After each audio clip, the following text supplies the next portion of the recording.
Before we jump into today's courtroom drama, here's what makes this case so unbelievable.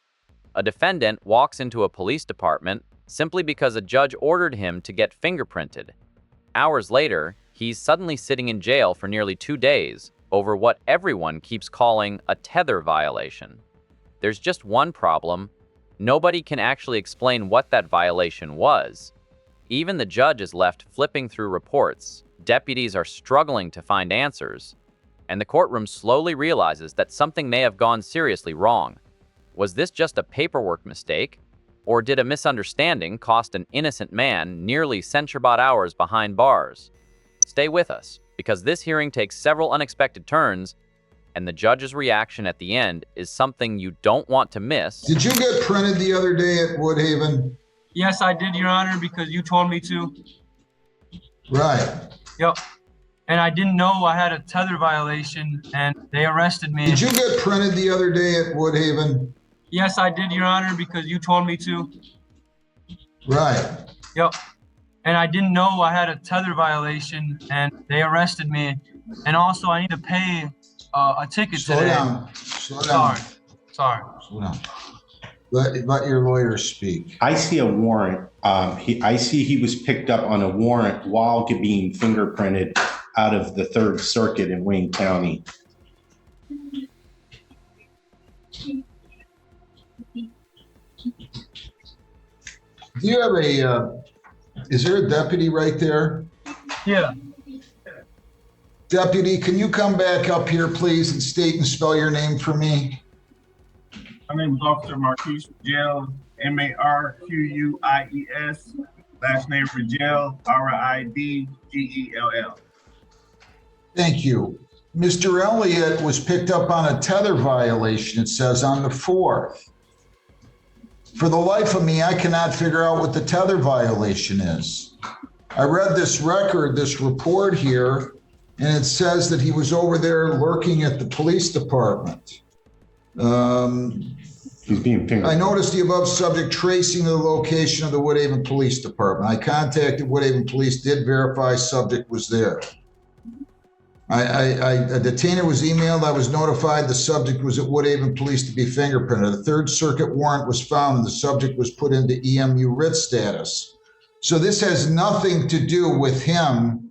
Him being in custody right now has nothing to do with a tether violation. Is that true or false? I'll have to look, sir. Hold on. I don't see any reference in there about a tether violation. Well, it says it in here. There was. I mean, implicitly they say it, but I don't see where there was one. I didn't order him not to go back to the Woodhaven Police Department. I think he was picked up on another warrant. There is reason to believe, and I'm going to state it, not my client. And Mr. Elliott, I don't want you to say anything because you haven't pled guilty to anything and you're presumed innocent. I have reason to believe that maybe there was a battery not charged when he was at home. That may be an issue. Excuse me, Your Honor. At this point, notice how carefully the judge is handling the situation. Even though there are rumors about other possible charges, the judge repeatedly reminds the defendant not to speak about anything that could incriminate him. That's a critical legal protection. Every defendant is presumed innocent until proven guilty, and saying the wrong thing in open court could create problems later. Meanwhile, everyone in the courtroom is working with conflicting information, making this hearing feel more like an investigation than a routine bond review. What would you be thinking if no one could even tell you why you were arrested? Yes. According to the system, it says he's here for malicious destruction and 2 counts of domestic violence. Now, about that report or being a violation of his tether, I would have to even read the report myself, sir. I didn't write the report. Can I speak?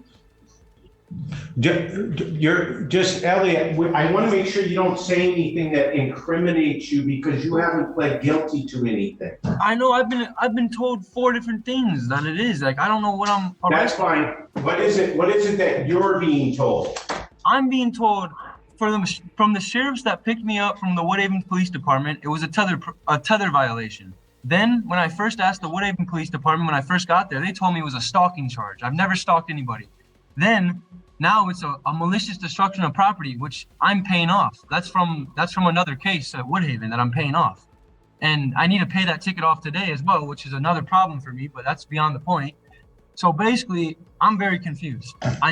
My tether got it. I know it's a tether violation, but I don't know. I'm sorry, Your Honor. I'm not trying to confuse you. All right, either. slow down. Just relax. We're all trying to figure it out together. Take a deep breath and relax. I did represent him on the one with the malicious destruction of property. It was a vehicle. Lisa, there is a note here, malicious destruction of property. It says malicious destruction, signs, bills, or notices.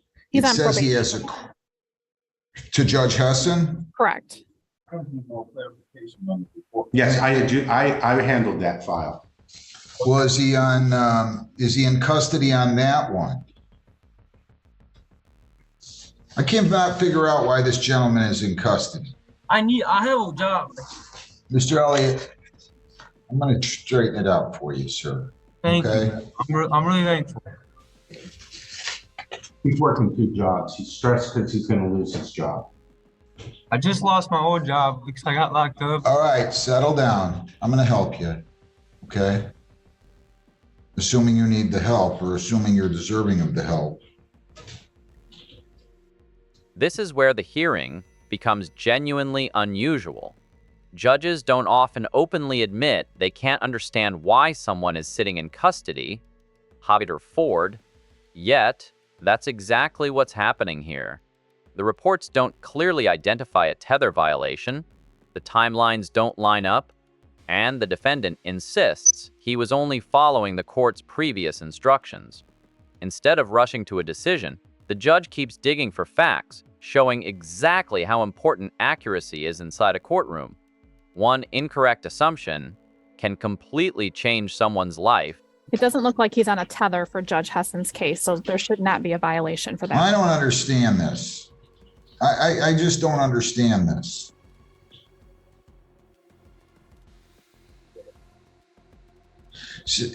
They're saying at approximately 6 p.m., 1900 hours, or 7 p.m., I guess that would be, while monitoring the OmniLink software, I noticed the above subject tracing the location of the Woodhaven Police Department.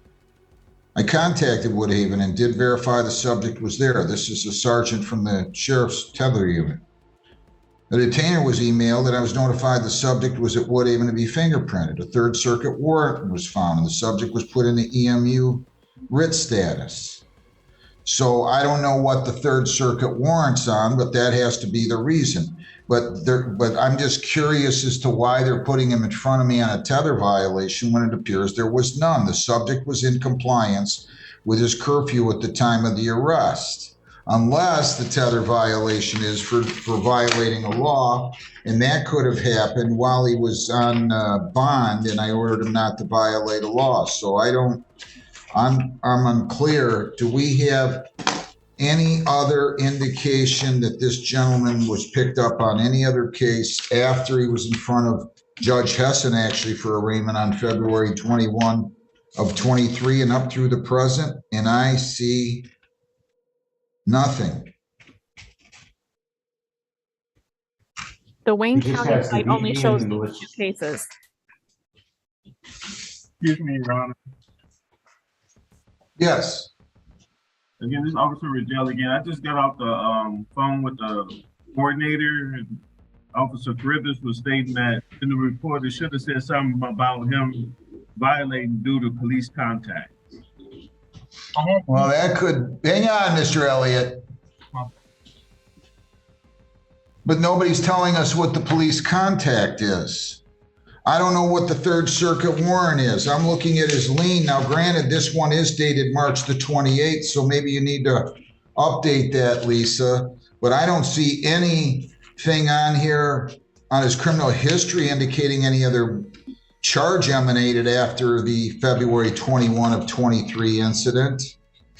So why don't you start by running his lien again, an updated version? I know that's only 8-9 days, but Can I say something real Maybe quick? I'm sorry? Can I say something real quick? Sure. I'm wondering if they think he was there getting printed on new charges.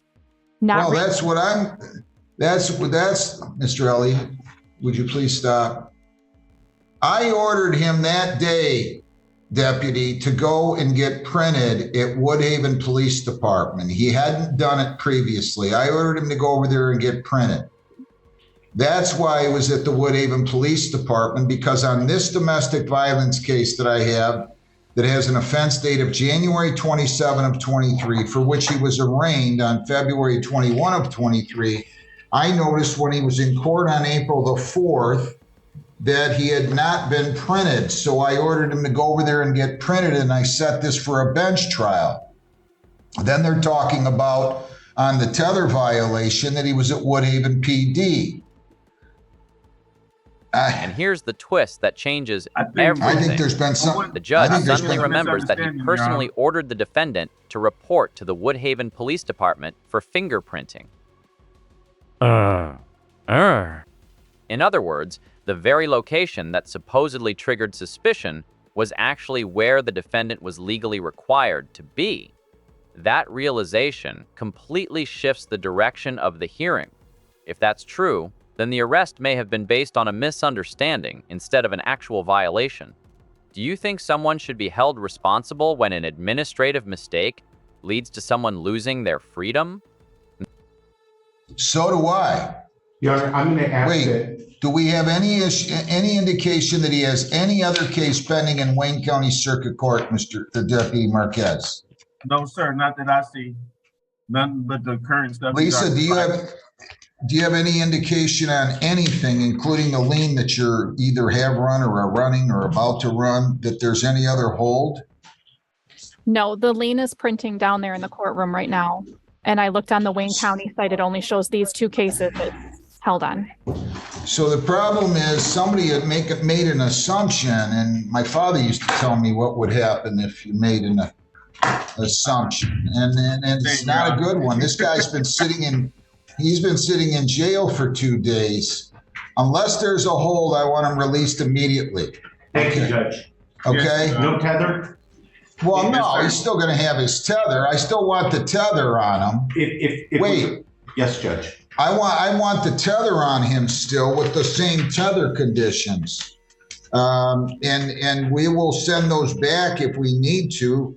No contact with Isabella Cavallan or prosecution witnesses, no alcohol, no drugs, no firearms, no dangerous weapons.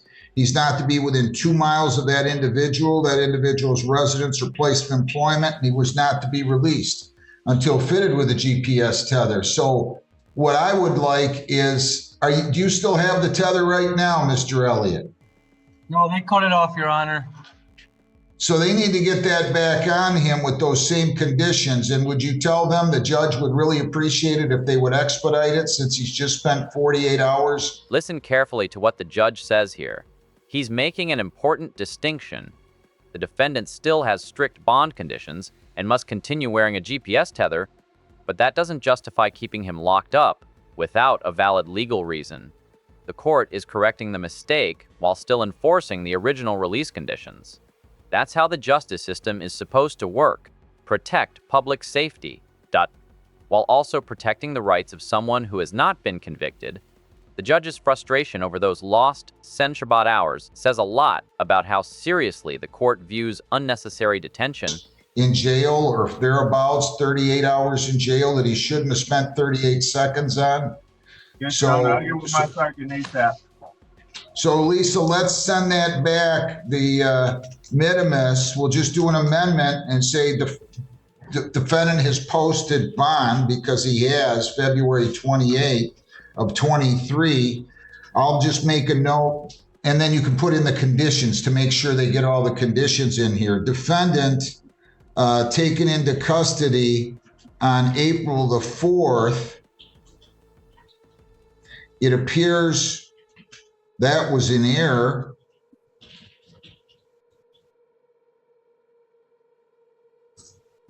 Defendant to be released immediately, but I need you to have those. But this is not right. Look, They got to be more careful down there. I mean, this guy now, he spent 38 hours in jail. I wouldn't want to spend 38 seconds in jail, let alone 38 hours. Now, he's got himself into trouble, but he still enjoys a presumption of innocence here.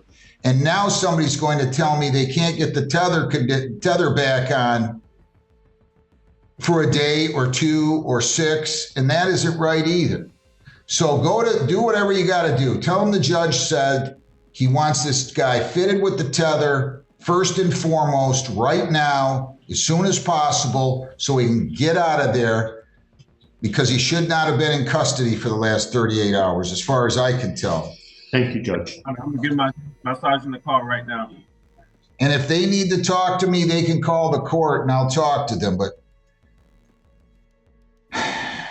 you got to be careful. Thank you very much, Deputy. Have a good day. Thank you, Judge. Thank you, Mr. Baldwin. Thank you, Your Honor. Thanks a lot, Mr. Elliott. Stay out of trouble, though. I will, man. I'll talk to I you. don't want you to say a word. Shh. Stay out of trouble. Don't say a word. What started as a routine fingerprint appointment turned into a courtroom filled with confusion, conflicting reports, and unanswered questions. After carefully reviewing, the judge concluded there wasn't enough evidence to justify keeping the defendant in custody for a tether violation.